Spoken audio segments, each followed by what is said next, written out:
Carnegie left me a dossier on this hospital. I had rather suspected his illness had caused him to exaggerate. Until today. Mr. Carnegie's unwell. He's had a nervous crisis. One of the reasons he's decided not to return to work. Oh, I'm sorry to hear that. I suspect you're being somewhat economical with the truth, matron. According to Mr. Carnegie, you and he crossed swords regularly. Well, it was never an easy relationship on either side. You wanted to see us, Mrs. McIntyre? Miss, would you care to explain why my porters were disporting themselves around the hospital like a pair of third-rate end-of-the-pier entertainers? It's for charity. A very good cause. Gentlemen, there are no excuses under my administration.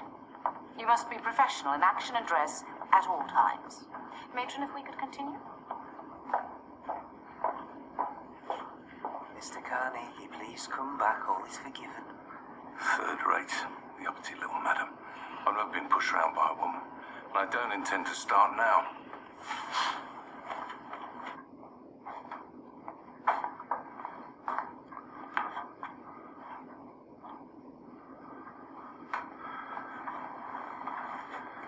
It's her hard, all this.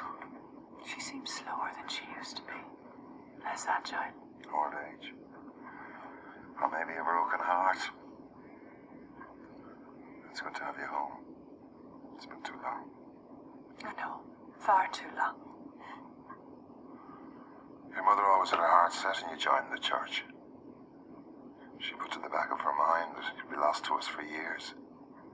It wasn't the life I planned for the wild girl who used to ride her pony bareback along the beach and tear her Sunday best climbing up that big oak tree. Aisling, a woman with your spirit needs a husband, children, a home. I have all I need, Daddy. You mustn't worry about me.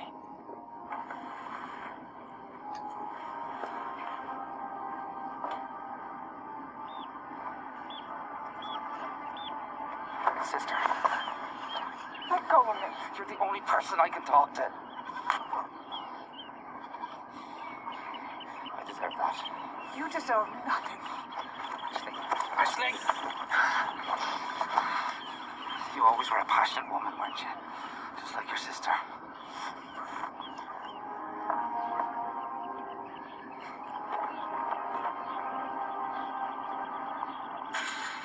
You'll be more comfortable in a minute or two, and you'll feel a bit woozy until the anaesthetic wears off. Good afternoon.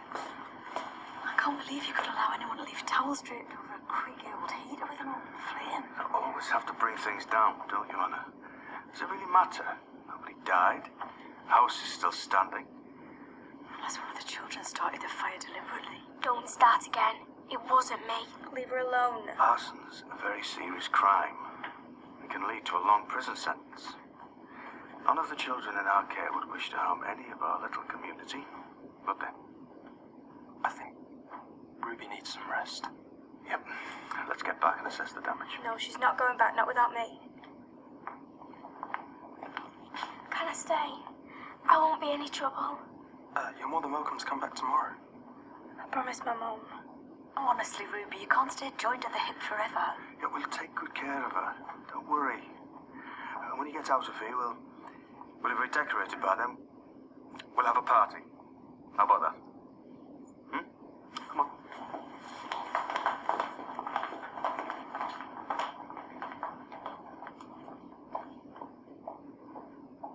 Is everything all right, Ruby?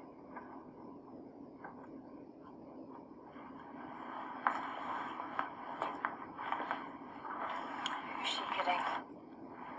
More to the point, who is he? You know we plan to go to America together. Was that before she aborted your baby or after? Abort? I saw the money you gave her. That money was to tide her over till I joined her. I was going to leave my home so we could be a family. You wanted her to keep the baby. I loved her. Why would I want her to do anything else? Huh? Why would I want her to do anything else? Doctors Ormerod and Weatherill just took off without organization. organising a locum? No, of course not. Well, where is he? Well, we'd organised the... I've had to resort to my standby equipment. This damn thing's never drawn properly. Mr. Rose, I presume? Mr. Carnegie's description of you was spot on. That damn fool wave-faced, lily-livered pen pusher. Mr. Rose, meet our new administrator, Miss McAteer. Yes. Never mind, my dear. I'm sure some chap will snap you up. Fine specimen like yourself. Mr. Rose, a woman with a first-class honours degree and a wide variety of professional experience has no requirement to be snapped up. Methinks the lady does protest too much. I look forward to working under you, Miss McAteer.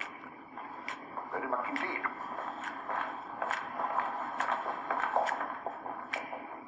She promised she'd get in touch when she found a place in England. She just disappeared. She did what she thought was right for you and your family. Stupid, stupid girl. I was prepared to give up everything for her. She wasn't going to let you. I know how she made that. I'm so sorry. She told me she loved you.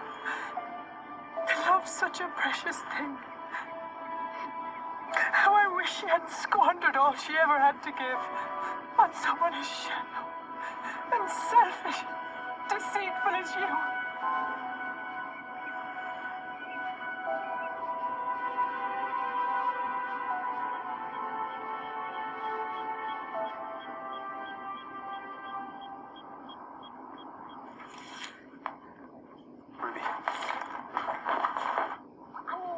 Short of models. Sorry.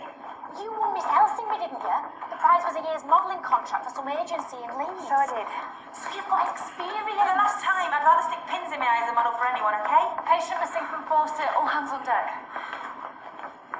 She's a bit touchy, isn't she? Oh, that bilge about being a fashion model. I must have fired her on day one. That's why she's stuck back here.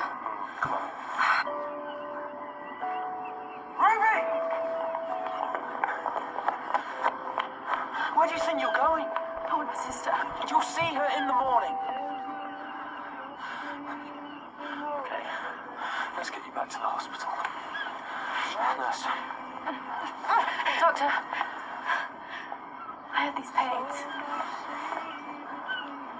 I think it's because I'm going to have a baby. I can't make it much more clear. There'll be no time to cry.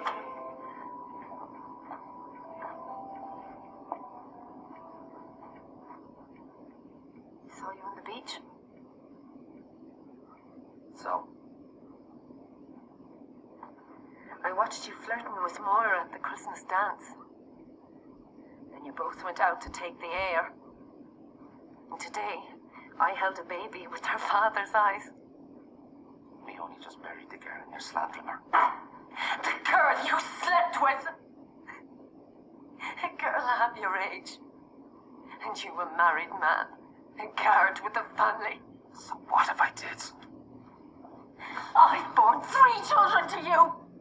I've been a faithful wife, a good mother. You were no better yourself. 5 months gone and we walked up that aisle. Admit it. That baby's yours. Well, nobody knows but our sister. So you can hold your head up in church. And Moira is dead. So you won't lose your husband. It's me that's lost everything. I knew when I missed my period. Can you remember how long ago that was?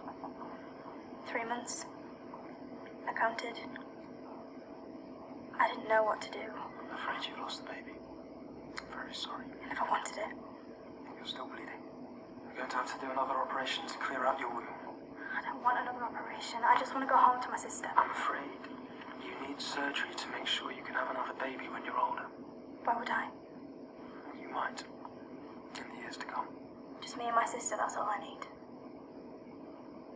Why? Because of your experiences with your mother. You've no idea, have you? I haven't. You're right. Okay. We'll list your operation for first thing tomorrow morning. I think it'd be best to get it over with as soon as we can, so we'll get you back to the ward and wait for Mr. and Mrs. Wemby to get here. You're not going to tell him? I'm afraid I have no choice. You're only 14. I need their consent for the surgery. He'll kill me. He said it was our secret. Who did? Ruby. I can help you. But I can't do that until you've talked to me, can I?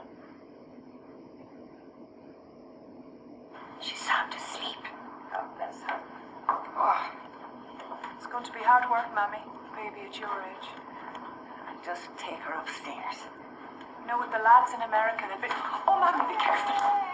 Give her to me. Would you stop making a fuss? Lately, you're forever tripping up and dropping things, as if you're drink taking. As if I'd ever touch a drop. Mammy, it's been a long day. Why don't you sit down here? Come on, have a rest.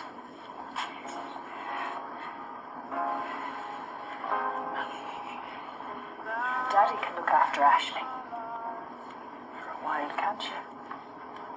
Poor child. He'll be stigmatized for being illegitimate for the rest of his life. And his father living only yards away. It's only a matter of time before it comes out. Well, it's sad, I know, but we've done our duty. She's with her family, that's where she'll stay. Doctors, please! Can't wait, there's no accident. Right, my wife, she's...